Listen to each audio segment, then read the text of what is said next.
By the time they graduate high school, students in South Dakota will have spent around 9,500 hours inside school buildings. That's nearly 10,000 hours in classrooms, enough time to learn, grow, and prepare for the future. But what happens if the classrooms are falling apart, uncomfortable, or not built for different types of learners? For one too many students, the thousands of hours are spent in learning environments that actually make it harder.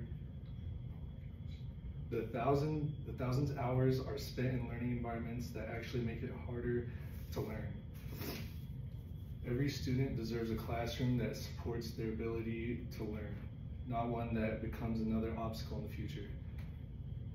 Yet many schools still use outdated policies and buildings that no longer meet the needs of today's students. If we really cared about education, then we should care about the spaces where education happens, which is why we should create a new policy that makes sure all students, no matter who, have access to learning spaces that are comfortable, up to date, and designed for success. Let's now look at why the physical space matters so much.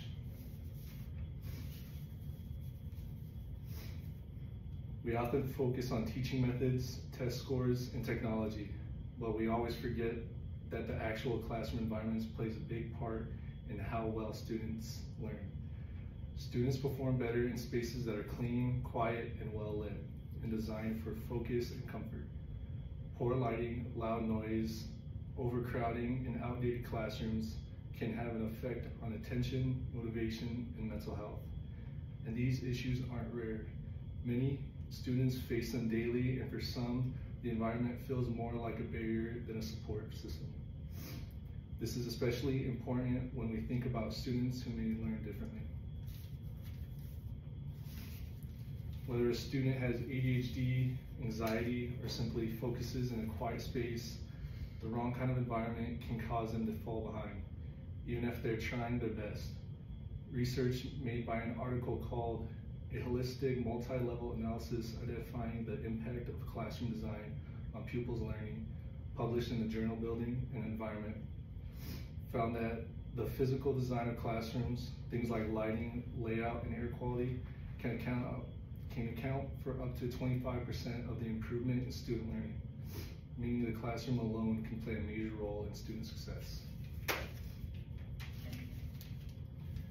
To support this further, a research article written by Sophie Maxwell, published on Science Direct, says school climate is a leading predictor of students' emotional and behavioral outcomes. It affects students' adaptive psychological adjustment, mental health outcomes, and self-esteem. Now let's go on to creating equitable learning spaces for students with challenges. Not all schools are equal. Students in underfunded schools, often in rural or low-income communities, are more likely to learn in buildings that are outdated or even unsafe. These are schools where there aren't enough desks and where heaters break down in the winter. It's not just an inconvenience, but just unfair to the students.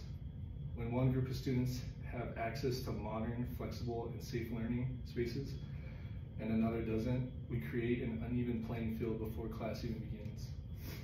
In a statement by Embracing Equity, they say the goal of the inclusive classroom is to create a safe environment where students' diversity is welcome and celebrated. This involves valuing students' unique differences, including their learning styles and challenges. To add to this, from a previous interview with Megan Jarkow, she said that she finds it kind of irritating working around other people. She says, I really learned I should not work at home when my family's around because people want to interact with me. I either need to separate myself and work or decide that I'm not doing work and be around people. Next, let's talk about how learning spaces should support modern learning. Today's classrooms should reflect today's learning. Students need spaces that allow for group work, focus, and feeling comfortable, not just rows of uncomfortable desks desk. Research by Next Gen Learning states environmental scientists have published dozens of studies that show a close correlation between human productivity and space design. This research clearly demonstrates that students and teachers do better when they have variety, flexibility, and comfort in their environment, the same qualities that classrooms lack.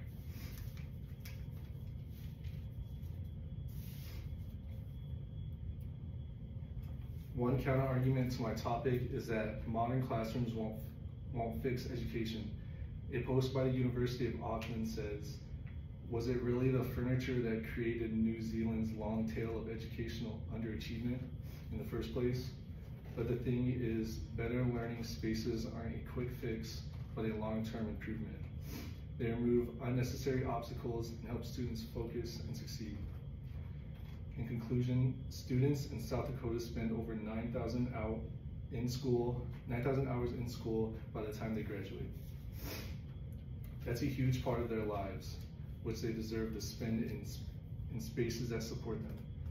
Whether it's better lighting, comfortable spaces, or simply a quieter environment, learning spaces matter more than we realize, as they can become challenges for students with or without learning challenges.